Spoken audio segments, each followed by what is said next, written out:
And we are here with episode 158 with U.S. Special Forces operator and American hero Joseph Teti.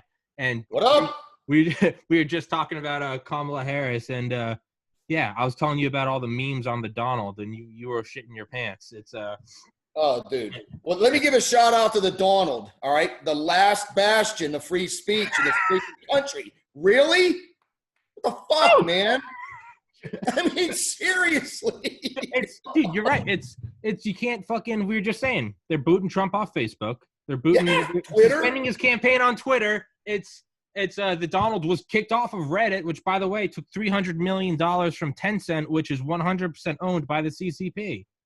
You're joking me, dude. No, I'm not, dude. It's a fucking. They can't take the guns, so they're going for the First Amendment. They're an anaconda. Oh my god. They're rapping slowly. It's dude, the guys. It's so funny. It's like how embarrassing. They've done everything but drop the fucking J-damn on this guy, and he's still. I mean, heaven forbid if he actually had a chance to be the president for a while. You know what I mean? Like, I know. He's had to fight all this bullshit off even before he was elected. I know. It's so embarrassing. And now you've got, Biden's new VP. I mean, wow, imagine that. Never would have expected that one. 88 straight days as of today. What's today? August 12th, 2020? 12. As of today, 88 straight days of anti-cop protesting. Biden chooses a fucking cop. Dude, I had her in my top 3 pick. Really? Oh, yeah, for sure. It was a no-brainer. She was actually my 3rd pick. Yeah. And so, that's a no-brainer for him. But you know what, dude? How embarrassing. What was she, the former senator for California? And I think she was the attorney general, too. Yeah.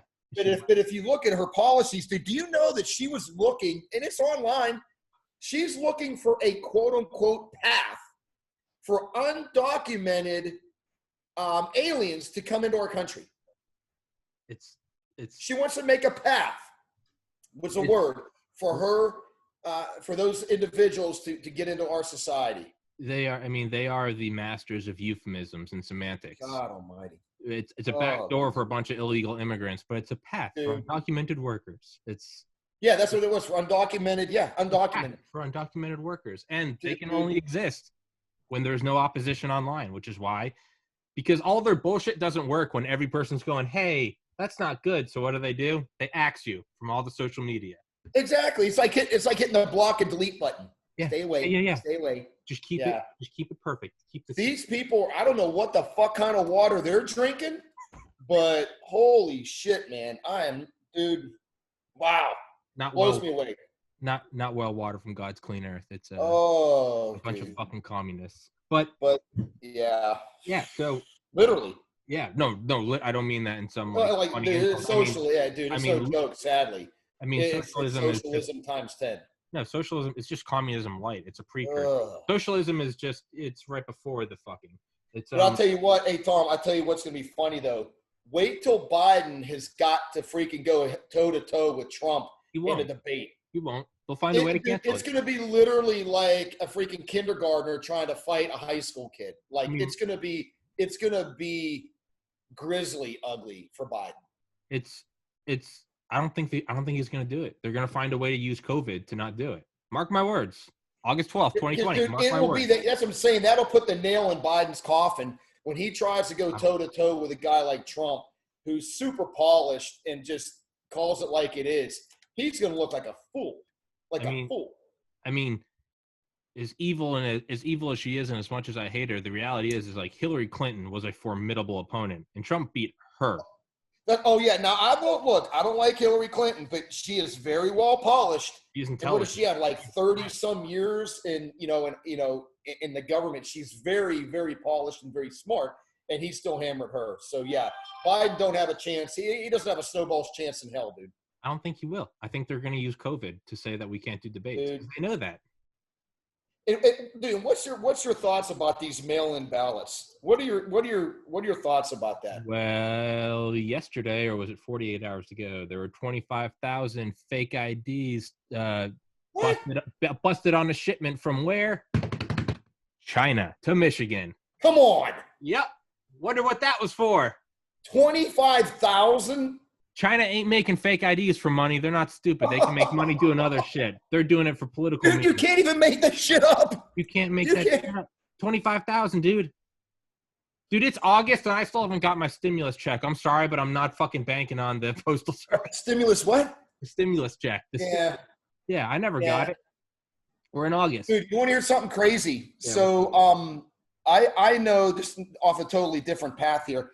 I know 7 people that signed up to get the COVID-19 test, right? You go online here, and if you're asymptomatic, you're kind of like at the lower end of the spectrum. They'll get to you, but at a certain time. But anyway, 7 people filled out the form online. They ask you all these questions, and I went and looked at it because I want to get tested too. So, answer all these questions, and then they basically send you a date and time to go to a local place to get tested. Yep. I know 7 people that didn't even get tested, okay? 2 days after they filled out their online paperwork, they got a thing back that said that they tested positive. And they never went and got tested. That's 7. That's eerie. 7, not 1. And I know these people do. They don't bullshit. 7 people. I talked to Dale about this, and it's like, I don't know how true this is. I've read different things about it, but somebody told me, who supposedly knows, these hospitals that are doing these tests, if somebody tests positive, they're getting $13,000. 13 grand, and if they go on life support for more than I think it's more than 5 minutes, or it might be 5 hours, they get $37,000. That's from Elon Musk. Elon Musk said that on Rogan. You telling me they're in an incentive? Dude, it's insurance fraud, or I don't know what the hell kind of fraud it is, but it's fucking fraud. It's a weird gray area, because when you bring up these statistics, people immediately want to lump you into saying like, "Oh, COVID's a hoax." I mean, the virus is very real. That's not. No, it's very real. Of course, there are a lot of fucking people dying. My cousin's fiance lost 4 aunts, all in their 50s, to COVID. It's fucking real. The guy who wrote I get that. Bomb. Yeah. And I'm not saying that you said it wasn't, but it's being twisted. Just like BLM has been hijacked by a bunch of opportunist Marxist looting. Well, I call it weaponizing something. They weaponize it. Absolutely. It's been weaponized for political means. And watch, it's going to be for 2 things. And so Biden doesn't have to debate, because he'll get fucking nailed, and it's going to be for mail-in voting, because that's much easier to fuck with. Dude, I tell you what, I always said this when I was downrange doing what I used to do. Uh-huh. You can hate terrorists, but it's almost like a smart criminal.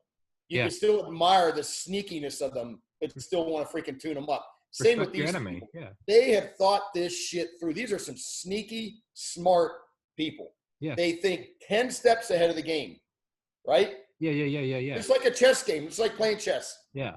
Oh, you have to respect your enemy. Exactly. And they're very smart, but I tell you, it's scary.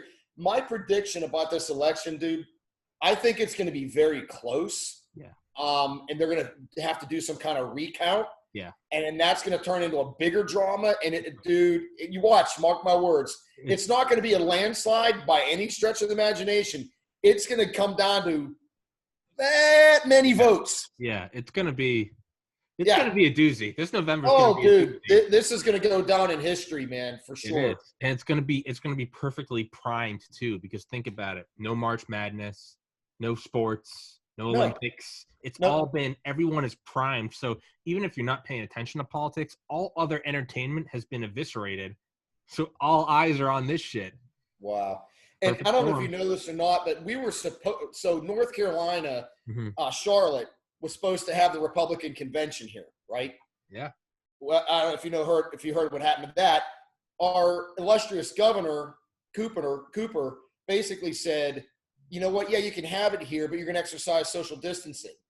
So I think they were going to use a facility that held 20,000 people. But then after the social distancing, it would have been 5. So the Republican Party pulled the plug, and I think they're doing it in Florida. I think they're doing it in Jacksonville, Florida. I think that was the last place I heard. But dude, here's the thing that pisses me off. basically what he did is he yanked out about $200 million in revenue to the city of Charlotte that has been hammered by this COVID, and could have put that money right back in, into the small business owners' pockets. But instead of this political bullshit agenda, he decided not to. And so the Republican Party basically said, screw you, we're going to Florida. Yeah. I mean, really, is that your fiduciary responsibility to your people? It's tactical. I mean, it's absolutely, it has political. Oh, dude, it's disgusting. I mean, you see it with shit here. I mean, Ocean City, Maryland. It's a summer town. It's a resort town. It's the Panama City for the Upper East Coast. But they got St. Patty's Day canceled like 24 hours beforehand. Which, hey, I get it, the virus. Right. But everything else was getting canceled weeks ahead of time, and didn't get canceled till right before. Do you know how much fucking revenue these people lost? Oh, dude, thousands of kegs. Tom, let me tell you something. I drive around now, and it's so sad, man. Like, I see all these little businesses closing. Yeah. Matter of fact, right down the road from where I live, I think 2 months ago, this guy opened up an RV, selling RVs. He's closed. I mean, just all these little mom and pop shops are just closed, and permanently closed. Not just closed. I mean, you look in the window, and they're shut down. Oh yeah, and so it's disgusting, man. It really is. This is going to be an election that I have a buddy of mine. I don't want to say his last name, but he's a very good friend of mine. His name's Ryan, and he's very, very smart guy, very educated, very, very smart financially, business wise, and he's way connected into the Republican. Matter of fact, he's a delegate, and I had a conversation with him the other day, and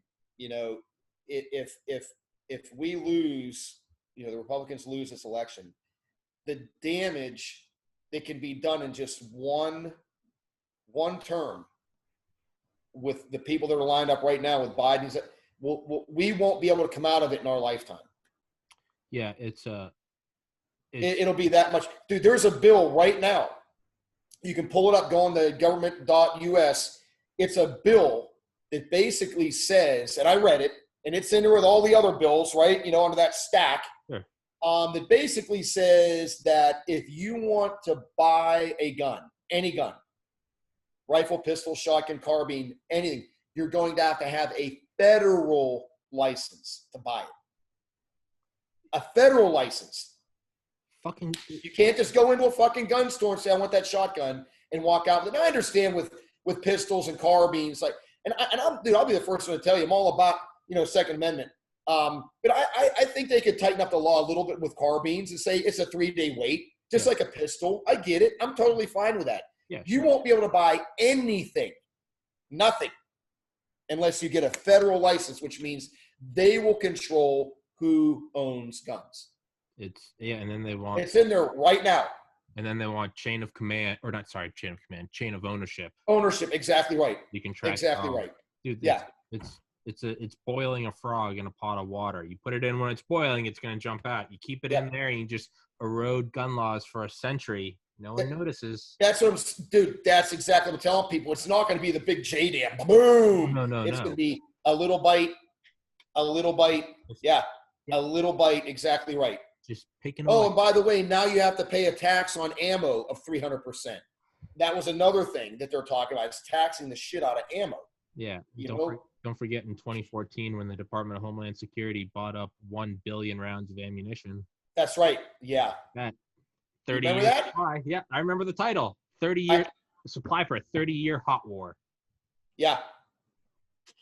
That I remember that distinctly. Yeah.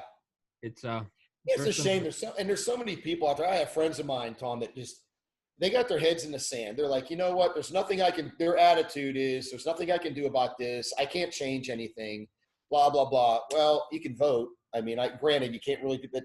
A lot of people just live. They live in their bubble. Defeated. And it's like, I don't want to know what the hell is going on out there till it's too freaking late.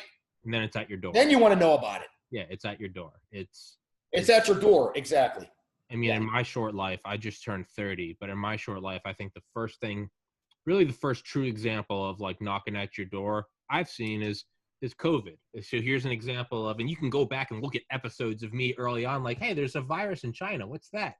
And you can see it over weeks watching the episodes. Like, I don't think it's going to get here. Okay, now it's here. Well, nothing's going to happen. To all of a sudden, it's like, boom, quarantined. I can't go outside. There's no toilet paper. And it's like, oh, wow. It's not just on the news. It's real life. There's an objective reality. So one, it's defeatism. I can't do anything about it. Right. Two, I don't want to know about it. But three, in 2016, not 27% of the population, because a lot of the population can't vote. You're not old enough. You're a felon. Right. 27% of the voting age population voted. 73% of eligible voters, fact check me all you want, anyone listening. You got to be kidding me. 2016 election, 73% of eligible voters did not vote. 73%. 73%. 27% voted for either Clinton, one or the other, or Trump, and then who's the third guy? The I don't remember, Aleppo guy. It's yeah. I don't even remember his name. Dude, that's staggering. I would have never guessed that. Isn't that insane? 73% didn't vote. So I don't. What do you attribute that to? Just being lazy? Apathy. Whoops. Hold on. My dad's calling. Nope, not now, Dad. That's God Almighty. Yeah, and you know what? There's gonna be people listening to this, and they're gonna fact check that. That's gonna shock the shit out of people. Yeah, 73% did not vote. That's I thought it might have been the other way. Nope. Not even. Wow. Almost 3/4 didn't vote. Almost 3 fucking quarters didn't vote. Hold on, my dad's. Wow. That's texting me. That's dude. That's terrible. Yeah, and they're already. You can see it starting to prime. They're almost priming the subconscious right now. You can already see all the articles come out. Trump is working with Russia. He's trying to steal the election. Dude, I've seen these in the last 48 hours, and I don't think it's coincidence that, in the last 24 hours we've seen Kamala Harris put on the ticket. 88 straight days of anti-cop, all cops are bastards protests. Right. I saw a cop this morning, went for a walk. I made sure to shake his hand and tell him that we all love him. But yeah, fuck yeah. I did that the other day. I said, brother, you're a better man than I am. Oh, dude, I said, thank you so much for all you do. I was about to say we got a bunch of fucking communists protesting you, but I realized he had his 6-year-old daughter in the car. So I said, it's the craziest people with the loudest voices. And but it's yeah. So I don't think it's a coincidence that no. They're ushering. I don't believe in coincidences, dude. Not when it comes to the government and this shit. No way. No such thing. No such thing. No, it's but I mean, you have to, like we said, you have to respect your enemy. You have to don't downplay them as stupid. They know what they're doing. And dude, you saw a few weeks ago, I think it was what did it say, the 12th? And I don't get my dates right here. Don't hold me to them, but I think it was 3 or 4 weeks ago, George Soros donated wrote a check to Black Lives Matter. $200 million. You can't make this shit up. Now, where do you think that freaking money is actually going to go? Yeah. Really? It's not going to grassroots movement. Dude, it's not going to help that organization one bit. No, it's $200 million. No shit. I think it was 220. He split it up kind of in some different things, but that's where it went. Yeah. But it was $220 million the guy wrote a check for. Motherfucker. Yeah, it's and people want to know what the fuck's wrong with this country. You have to it's disgusting, dude. It's disgusting. You have to respect you have to respect your enemy. It's I'm gonna use that to segue into loan operator. Yeah, sneaky. But what do you think about it, dude? Be honest. What'd you think? Can I read my review? Oh yeah, dude, let me hear it. Yeah. Oh God, yeah, let me hear it. yeah. No, I emailed it. Let me read it. Because I legitimately fucking enjoyed it. And I'm not just thanks, man. Not just kissing your ass. Hey man, I liked your book. No. Yeah, don't be doing that. Give me. Well, dude, the only way I'm gonna get better if I write another book is having good criticism. And I mean, exactly. You know what I mean? And I'm totally down for that. I'm fine with it. Yeah. No, you said that in your book. And Liam did help me a lot. Yeah. My Liam, the guy, helped me write the book. Yeah. I basically put it on paper, and he kind of tightened it up for me. He's like, "Hey, Joe, you've got gaps here. That's what you're gonna lose people here." You know what I mean? So I can't take all the credit. Yeah. He helped me. I mean, dude, unless that's what you do for a living, being an author, that's what everyone. Dude, No one I got writes. C's and D's in English, brother. Like, Dude, really? I You still know, don't know how to use some the. fucking slack here. Yeah, here. Yeah. So this is because what got me thinking about the review is I remember listening to Andy Stump, the guy from SEAL Team 6 that's been on Rogan, and he talks Oh, about. I've seen him. Yeah. Yeah. And he talks. Rogan's like, "What do you think about like books?" And he goes, "There are some very good like former special forces books out there." He's like, "There's some very good ones." He goes, "A lot of them are money grabs," and he goes, "And I get it." He goes, "You're making this much in the military, and then a publisher comes along and says you can make this much." You go, "Oh, holy shit!" Right. He goes, "A lot of them are shit." He goes, "But if you can wait in between there, because there's a lot of gold in there." So Right. so my completely uncensored review, about 30 seconds to read. Books by former Special Forces commandos often fall face first into the, quote, dime a dozen category, seemingly all splintered off from the same amalgamation of the alpha male, the glory hound, the knee-deep in grenade pin monolith that has been constructed by both the authors and the audience over the decades.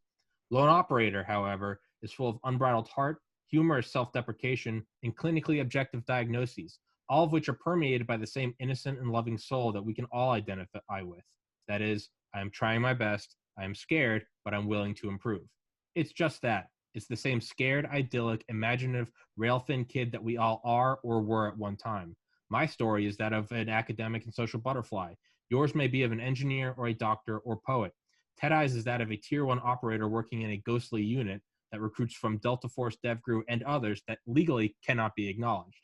Ted Eye makes clear the importance of the warrior mindset and how said mental framework is applicable not just downrange in denied territories, but in the cubicle, the huddle, the canvas, and the cash register.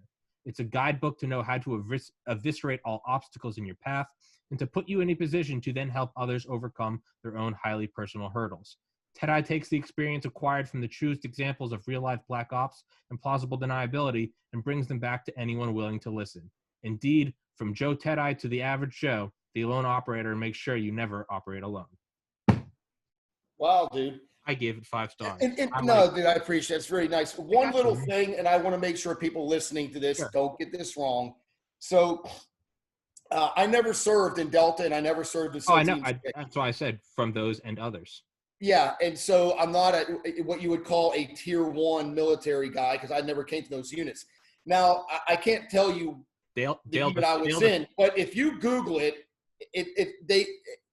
now they're calling it a special mission unit. If you go on Wikipedia, and these other people are calling it, I don't know when that started or if it's true. I don't give a fuck. About titles, right? Yeah. I don't give a fuck. Okay. Yeah. I know what unit I was in. I know what I did. Yes, it was black as black ops as you can get. But is it a Tier 1 unit? It's not considered a Tier 1 unit where I came from. It was a unit that handpicked guys out of Tier 1 units. Well, yeah. So I don't want anybody to get their panties in a wad and you know what? Get the sand out of your clit. All right, mark your fucking ego. Okay, and yeah, I hate guys like that. Let's be clear. Those were my words. I said, but that's also, I never knew who. I had never watched. I live under a cultural rock. I had never watched Dual Survival. The first time I had Dale on, Dale called me the next day, said, "Hey, I want to do one with my buddy Joe," and I was like, "Yeah, sure." And he described you as a fellow Tier 1 operator. So that's from Dale, the OG. I got you. So, I get it. I just want to understand. Yeah. I get it. I don't look. I'm not trying to fluff my background. I'm a First Recon Marine. I'm a Green Beret, and I was in a government. And dude, straight up, when I wrote my book, okay, so I had to contact my old work. Yeah. Yeah. Okay, and so because of what I did, and they were very, very explicit, okay, from their legal people. And I said, what can I say? And I got the email right on my computer. How do I describe the unit I was in? And the exact verbiage was a government special mission unit, counter-terrorist unit. Yep. That was straight from their legal people. Yeah, it's not my words, their words. It's like, hold on, let me say it again. See my lips look. Not my words, their words. Yeah, no, because you're gonna have those people out there with the big chip on their shoulder. Park your fucking egos, okay? Yeah. It's not my words, theirs. So I had to be very, very cognizant of what I said in the book. there's a disclaimer in the beginning that says these stories are on true events, but I changed the dates, names, places, all of that. And you know what, Tom? I only really talk about one chapter that I actually get into a mission because everybody asks me, like, what was the scariest you've ever been in your life? And everybody thinks that because of what I used to do for a living, it was a big gunfight. Well, it wasn't. As a matter of fact, the scariest I've ever been, if you read my book, it was on a real world escape and evasion where me and another guy got compromised, and there was no shooting going on. There was nothing. It was very late at night, and I was looking at the stars, and I'm not going to get into the details of it. Read the damn book if you want to know. There was no shooting. There was no screaming. There was no yelling. It was a suggestion from a guy that I was working with about our situation. He's like, I suggest you do this. And when I didn't really, at the time, I was so strung out, Tom. I was so tired because we were up for 77 hours, and it was right towards the end of it.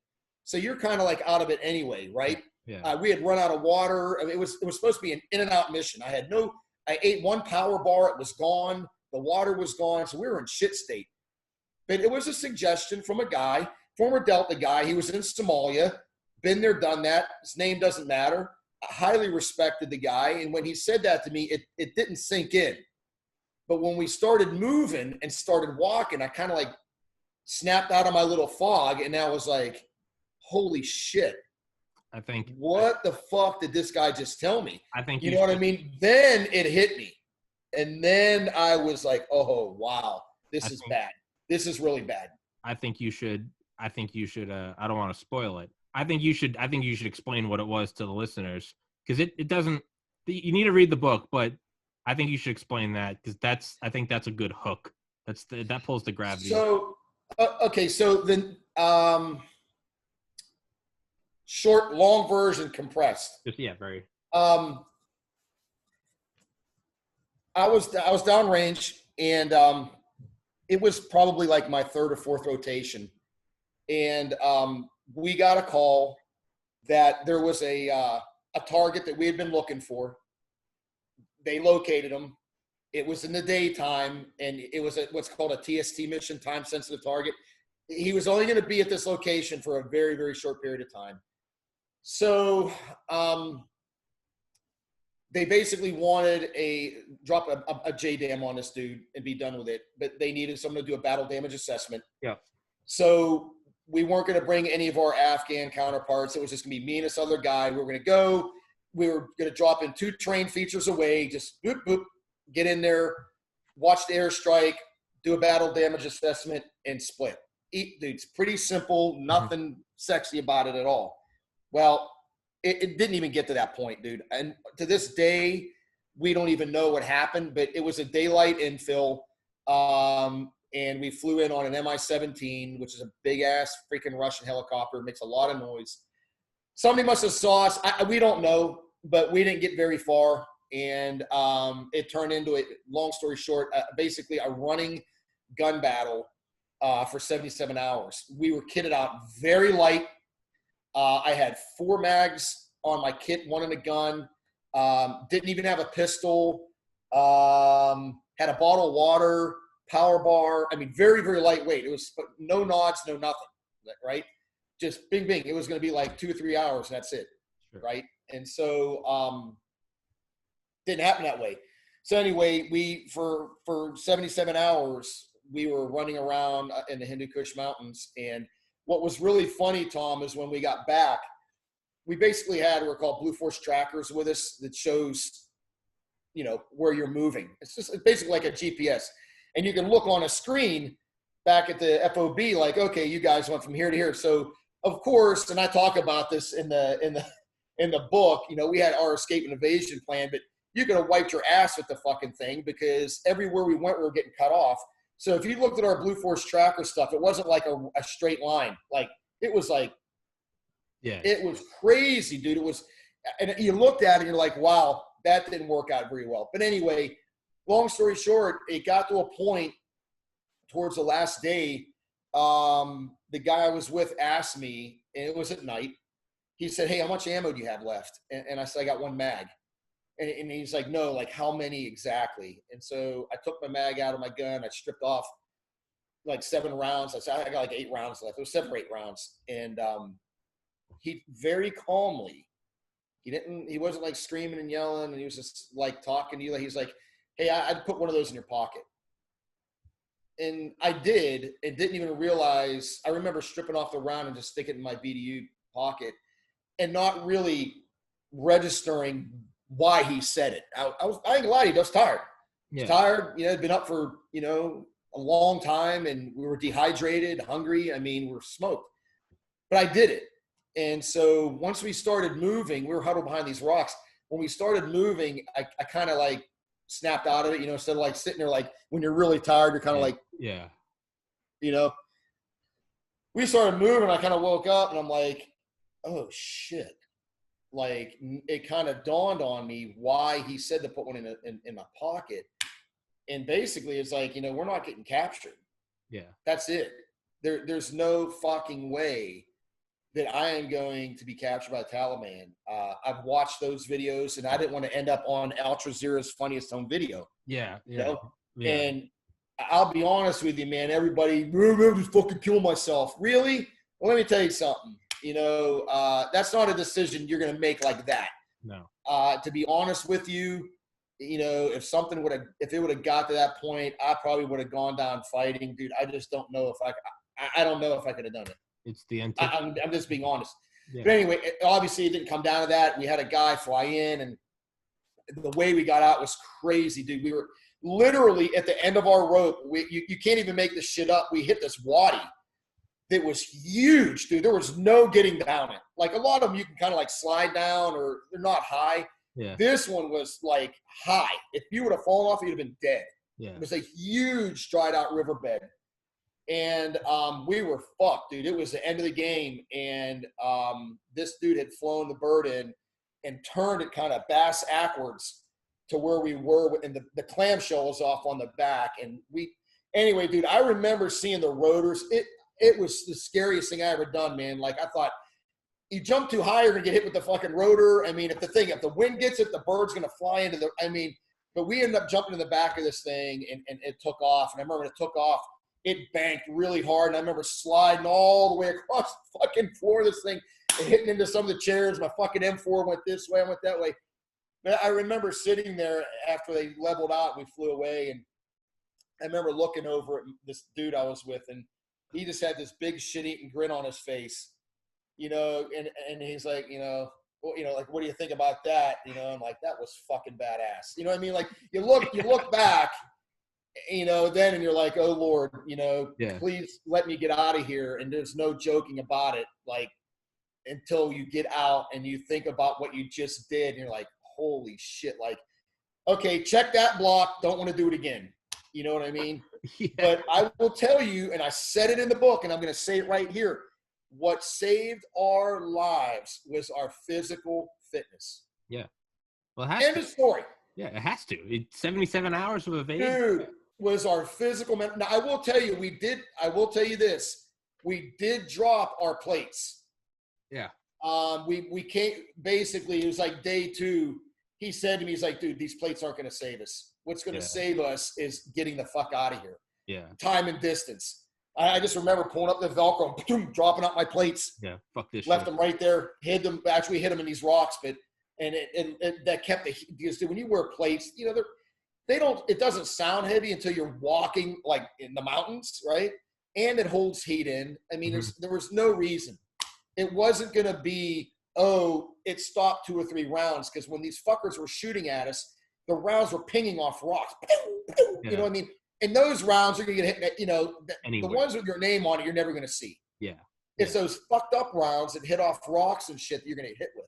Yeah. So it was just like, look, this is the risk reward for carrying the plates now is 0. It's like, let's get rid of these fucking things. Yeah. So we did. We dumped them, and that was it. And in my book, there's actually a picture of me sitting. I don't know if you have the book with you or not. Dude, hold up the picture. Can you hold it up?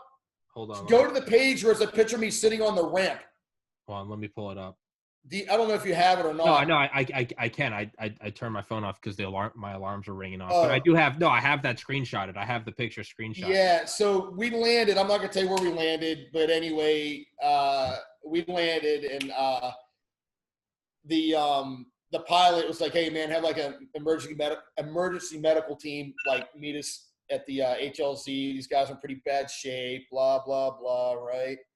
I'm like, "Oh no, we're good, dude." We're like, "Woohoo!" You know. He's like, "Nah, you guys aren't." So there's a picture of me sitting on the ramp, and another guy that I had worked with. He was actually at the FOB, and he come up to me. He's like, "You all right, dude?" I'm like, "Yeah, I felt better." And he's like, "Yeah, yeah, that's it right there." Dude, I looked like fucking 10 miles of rough road, brother. My eyes were so red.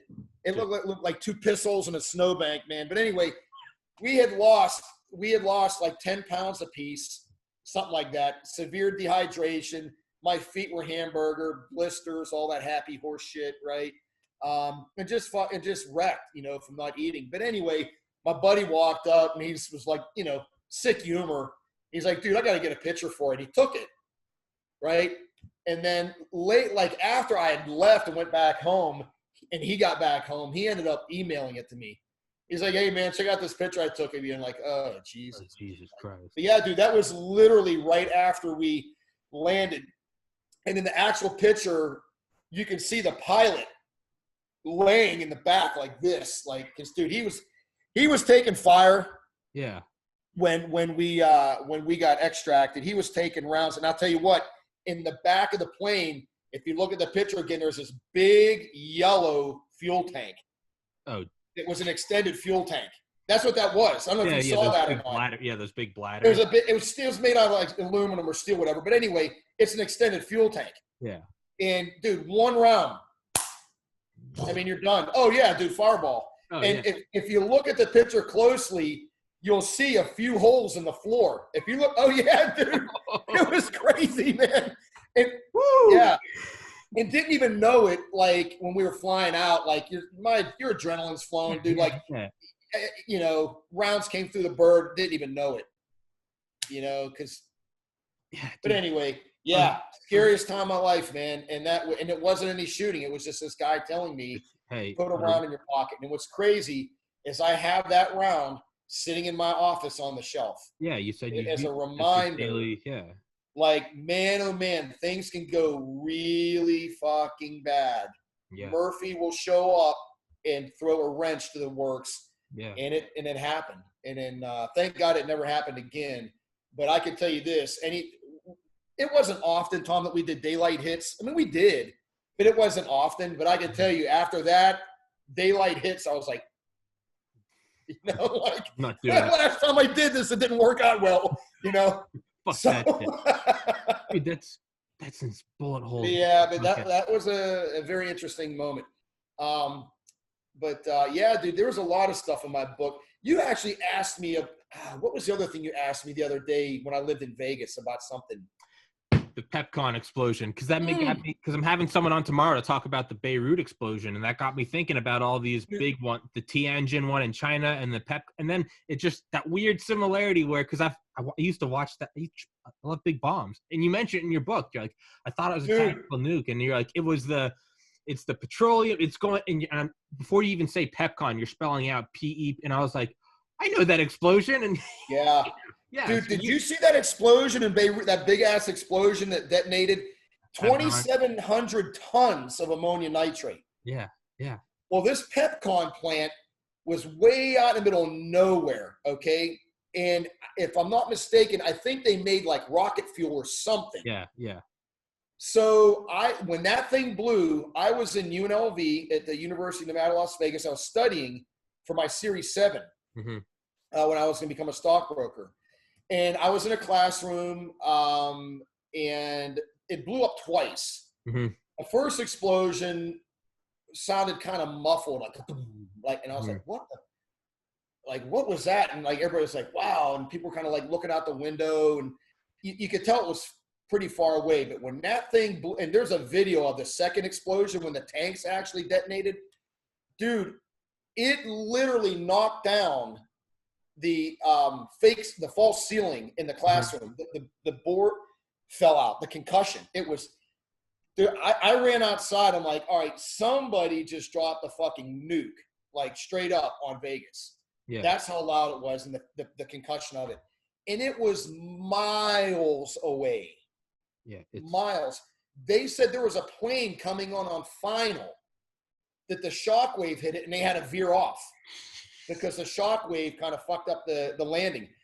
It caved in garage doors 5 miles away. Yeah. Like, yeah, no shit, dude. It was crazy. There was people panicking, like running around like ants. Like nobody knew what happened. And what was crazy, Tom, is it only killed a handful of people because I think it blew up during lunch or something. Yeah. Where the plant was kind of empty at the time. I may be wrong. I just remember reading something like that. But it was gone. Like when you see that thing blow up, it's like a nuke went off. It looks like I mean, minus the flash, it looks like a tactical nuke test. Oh, dude.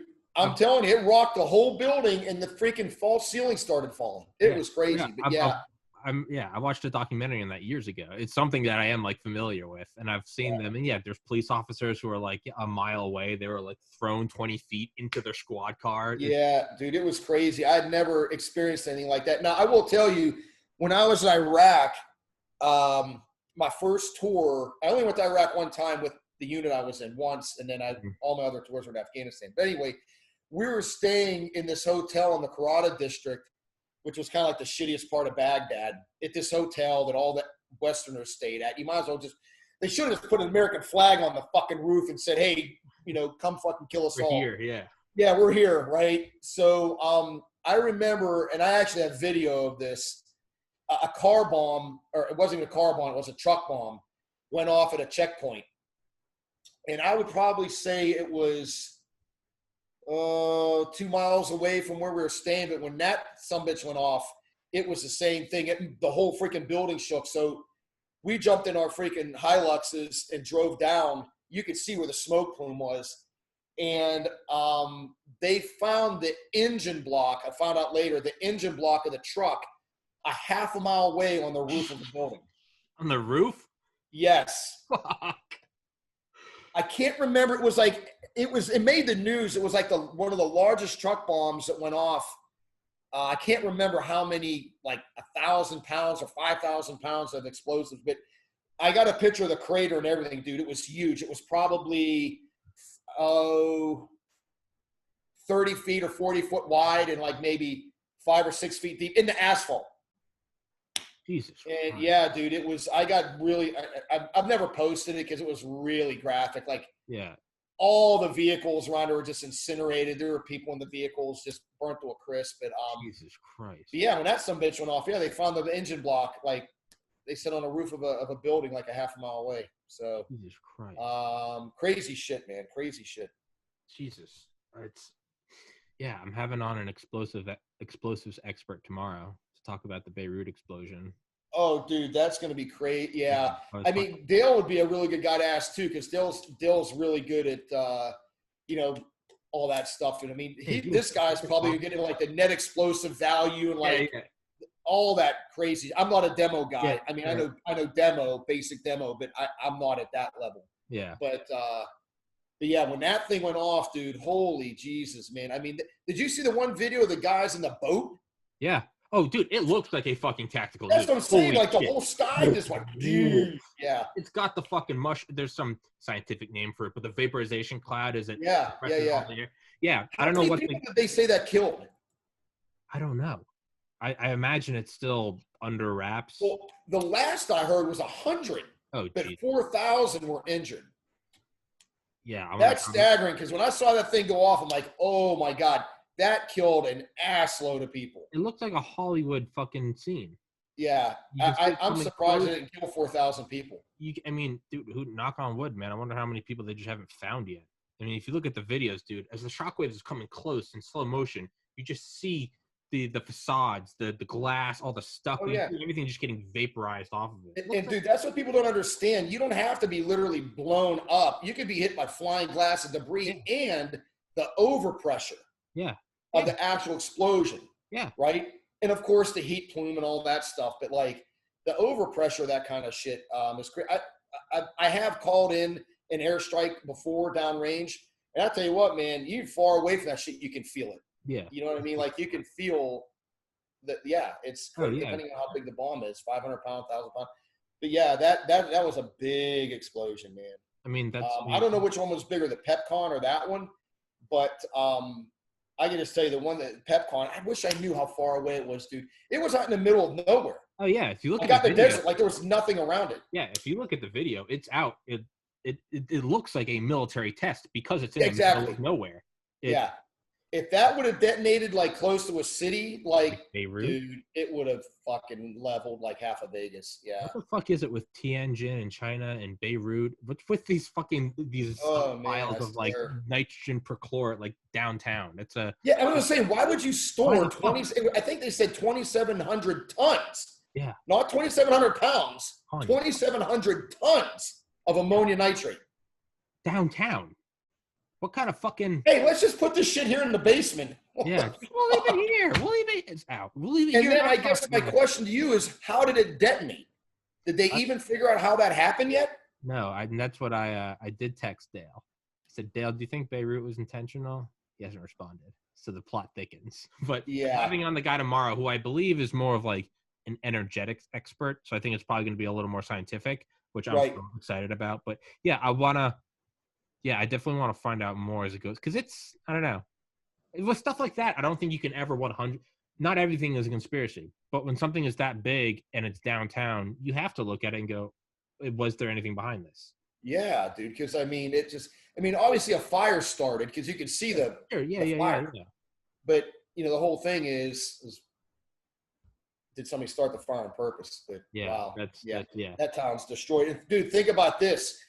I'm not an engineer, but when that thing detonated, there's probably a certain area that every single building that is standing is now structurally compromised. Oh, yeah, it can't be used. Do you know what I mean? Where it has to be. Down. Yeah, they're going to. Yeah, almost like a building that's been in an earthquake. Yeah. It's not structurally sound to be in anymore.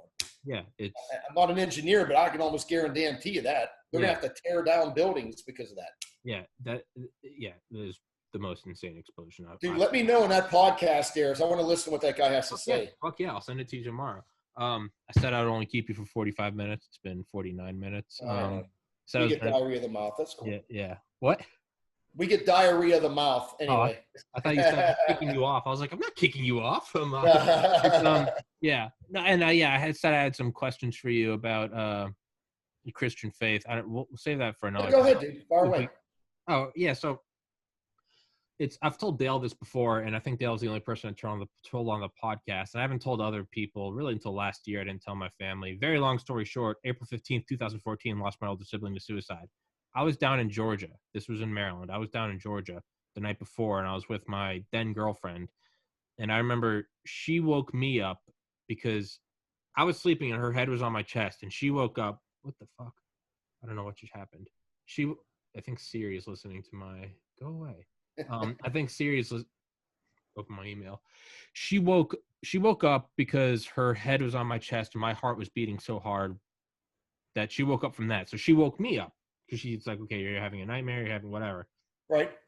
And she was like, "What? Are you all right?" And I was just like, "Yeah." And I had a dream that I was watching my brother kind of walk around our house, go downstairs, like look around, like gun safe, like trying to, and finally, like he had his own gun, and I was like watching him, and then it was all alluding to he was going to commit suicide, which is like, all right, bad dream, whatever.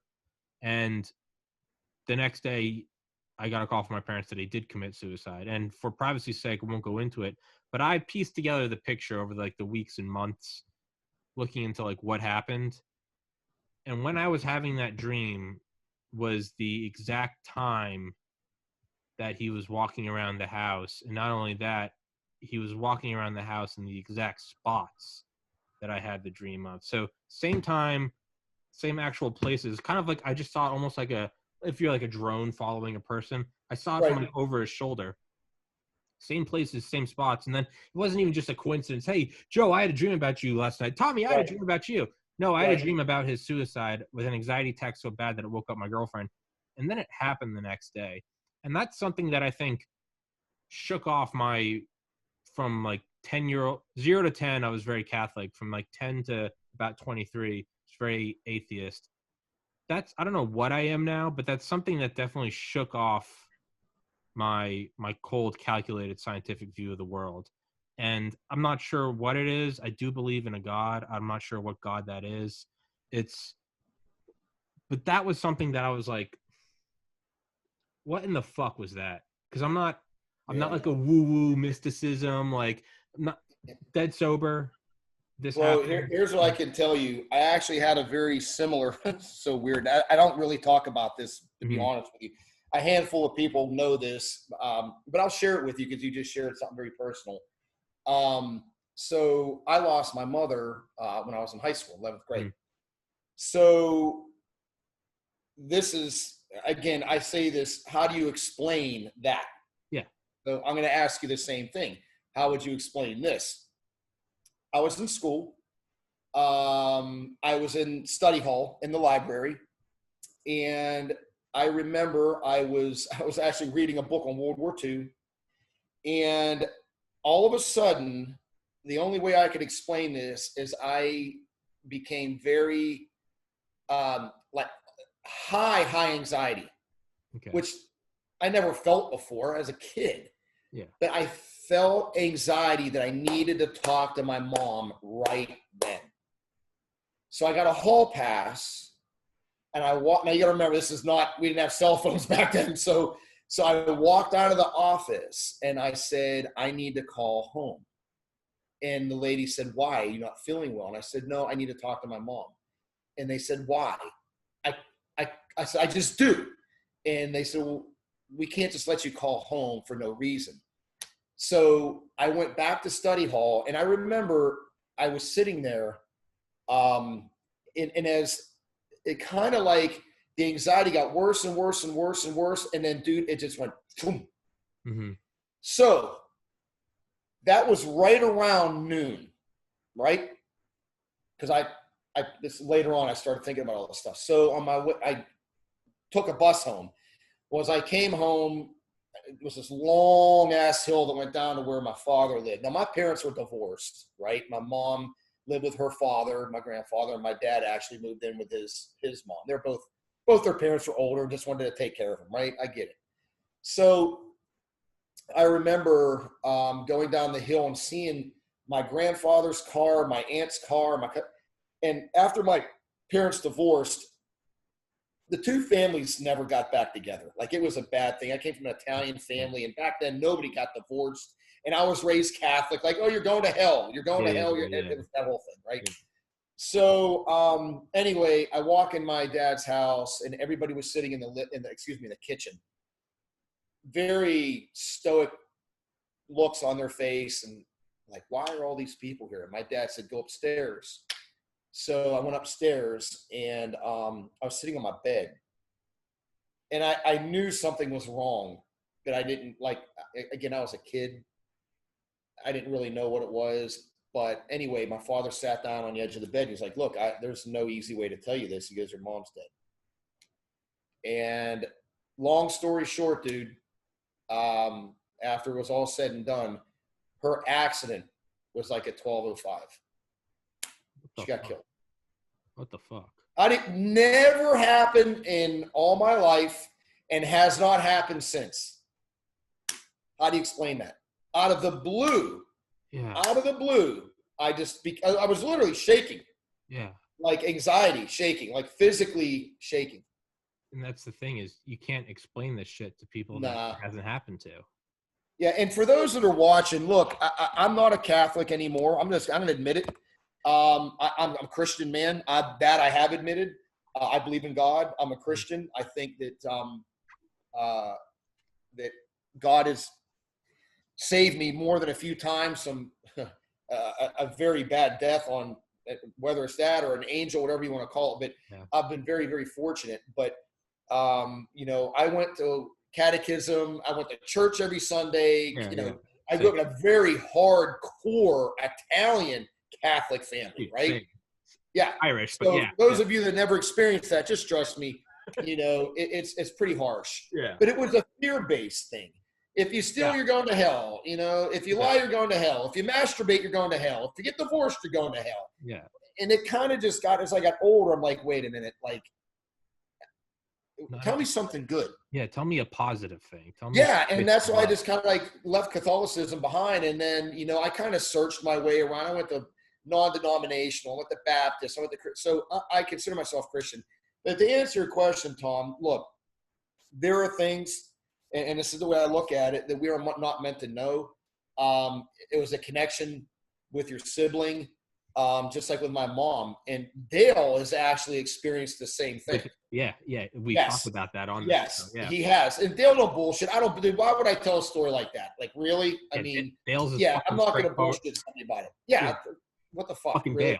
Dale. But Dale's told the same story about his parents. So I don't know what it is. Maybe it's an energy, the spirit energy. I don't know. We'll know someday, but I think it has to do with some kind of energy. I don't think it's really God saying, hey, you're about to lose your mother or your brother or whatever. I just think it's the energy of the two beings that somehow, those life forces kind of cross. Yeah. And the energy your brother was putting out. And when my mother passed, like, I don't know, but it's real. I totally believe it. I've had other people tell me stories very similar to that. I don't believe in coincidences, dude. Why at 12 o'clock? Why? I mean, yeah. Really? Yeah. Give me a fucking break. Like, I'm dumb, but I ain't stupid. Yeah.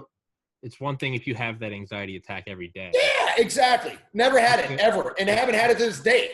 One thing if I have that dream every night that never happened, and then it happened at the same. Yeah, the way I look at it is like, I do think that I'm not Catholic. I definitely believe in a power. It's not really something you can argue. It's either you do or you don't, and it's right. Agree to disagree. But yeah, with that, what we've had, what Dale had, I had another guy on that told the story. The only thing I can think of is, 93% of the universe is something we don't know. It's a combination of dark energy and dark matter. 93, just like we said, 27% of the voting population. Right. We don't know what 93% of the universe is. Yeah, that's a lot. To me, I think that one day it's going to be. Imagine if COVID happened in the 1500s. People would think it was like witches. How's everyone getting sick? We can't see it. Right. It's magic. Now we're like, oh, it's a microscopic virus. Right. I think one day they're going to look back on this and be like, man, that must have freaked people out. But they find out, it's no different than like a radio frequency or an exactly pulse. It's going to be like, oh yeah, there's an electrical field around your body and it connects. And he was thinking of you or something like, I'm going to miss you. Like, well, exactly. I think exactly. I think it will be broken down into, and I don't think that diminishes the experience, but I do think it will be explained as a science. But to me, that just makes it that much more real. It's like it is a thing. And you know what, Tom? Let me just tell you something. You talk about religion. It's not something I talk about a lot because, some people just don't want to talk about it. They feel uncomfortable. But I can just tell you this.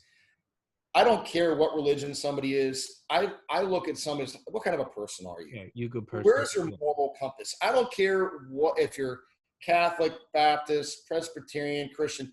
I look at you for your moral compass. How do you treat me? How do you treat your friends? What do you stand for? Because I got to tell you, I've known plenty of good Catholics and good Christian people that rip me off in business. Okay. Let me tell you. So that's a crock of shit. Yeah. I want to know how you are as a person. Don't hide behind a facade of saying I'm this good person when sometimes they're being extremely hypocritical. Oh yeah. You know what I mean? Yeah. So I look at just a person's moral compass. If you believe in something, good on you. I don't preach to people.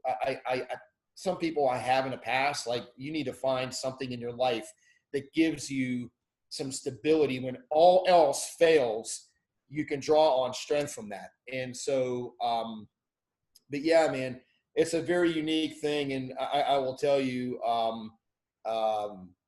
I almost put that in my book, like in more detail about that, but I only had so many words and I didn't want to go down that rabbit hole because I could have wrote a whole freaking chapter on it. You know what I mean? Yeah. I talk about my mom in my book, how she inspired me. And that was the most important thing. Mm-hmm. But even to this day, dude, the loss, like, you know, I'm a grown ass freaking man. If I talk about my mom too much, I'll start crying. Like straight up, that is how bad it affected me. Like it ripped my core out. And just on another note, I'd like to ask you this question because I don't even know the answer, but what do you think is worse? Losing somebody on that, oh, by the way, they're gone, or knowing somebody, hey, they've got a terminal illness and they've got 6 months to live? Oh, it's the instantaneous. That's anything you can't prepare for is going to be worse. And I've talked to people about this, and other people like, no, sitting around knowing somebody's going to die. You're like, yeah, but you've got time to talk and have closure and spend time with them and tell them you love them. And like, you know, just like when I lost my friend Mike in that helicopter accident, you know, I love the guy to death, man. Talk to him every day except Sundays. Wear a jacket. Dale was there. Yeah, I mean, we were both there at the end. I mean, at the crash site, and you know, the last thing I said to the fucking guy was, "I hope you dressed for him." Yeah. You know, I got off the bird, he got on, and poof, 5 minutes later, it crashed. I mean, I personally think that's the worst when you don't have closure. And I'd like to end this podcast on a really good note. And I know, you know, we talk about a lot of things and throw things out there, and you're a type A guy and I'm a type A guy, and we've got our hardcore side. But I would like to say this to who's ever listening. We live in a crazy world. You know, it can be over like that. You know, like the other day I was driving in the rain and an 18-wheeler literally crossed into my path. I had to slam on my brakes and I went off the road in my truck. It that fast. Here's what I'll tell you. If you've got people in your life, whether they're male or female, and you care about them, tell them every day. Because you know what? You may not get that opportunity some morning when you wake up, like yourself or myself. And then what do you do? I'm going to tell you what you do. You carry it around for the rest of your freaking life, like luggage.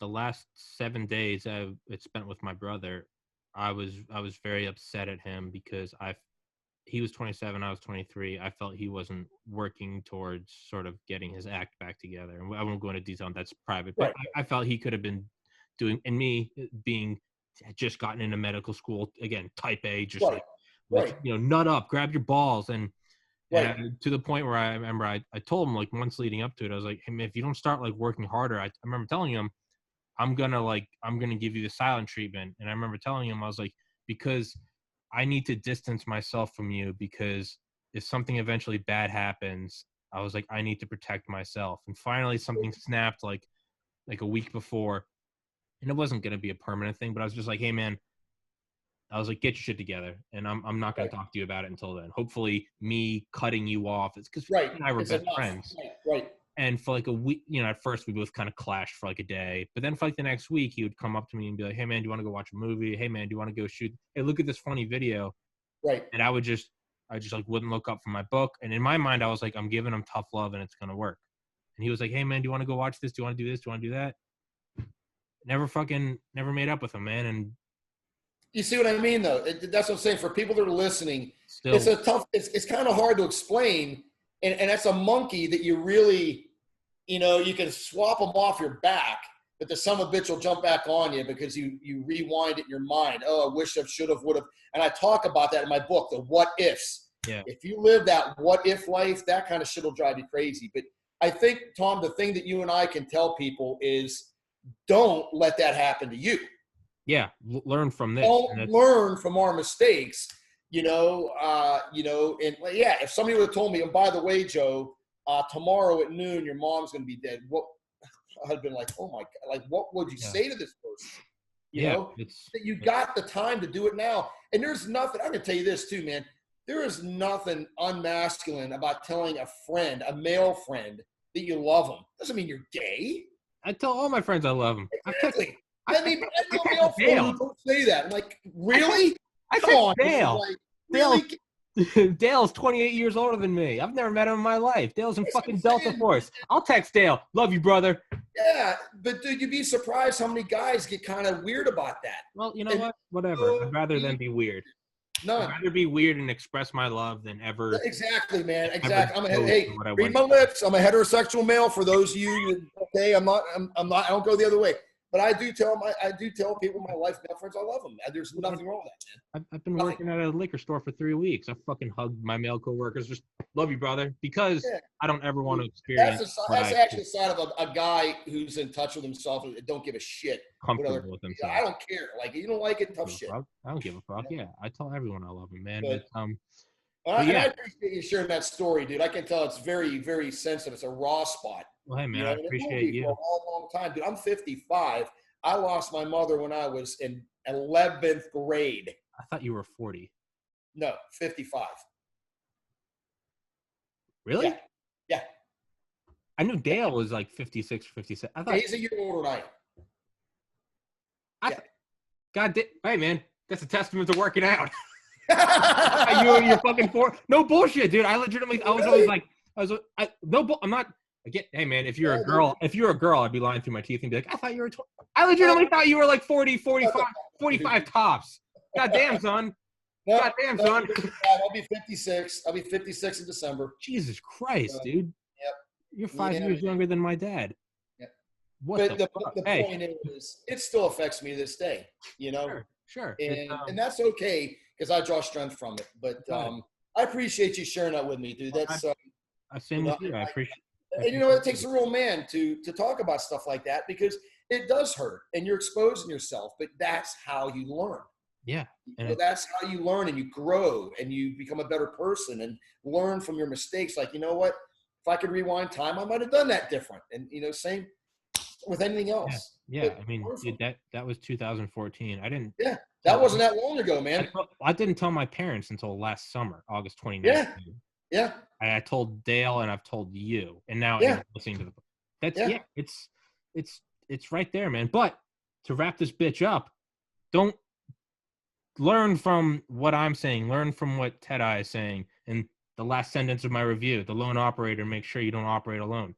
Learn from this shit. Don't just if you're gonna stub your toe, at least remember where the rock is. Learn from my mistakes. Learn from your long history and denied units. For anyone listening, if you ever play the video games Black Ops and Black Ops 2, that literally in the beginning of the missions, it says the name that allegedly you may or may not have been a part of. So it's you always do that to me. Yeah. And I was gonna say, and Annie Jacobson's book, Surprise Kill Vanish, is all about that. And it's all so if anyone wants to know, but I don't know what you're talking about. I don't know even. I don't even know. Look at the time, man. I got it. Look at that. It's America o'clock. Joseph, and well, hey, practice what I preach. I love you, brother. Thank you for coming on. Dude, thanks again for the interview, man. It's always a pleasure, Tom.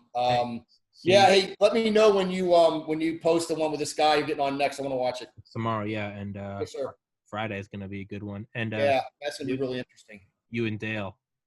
Yeah. Soon enough. Yes, sir. Joseph Teti, thank you for your service, sir. Thank you for being a wonderful American and providing safety for dipshits like me to have a podcast.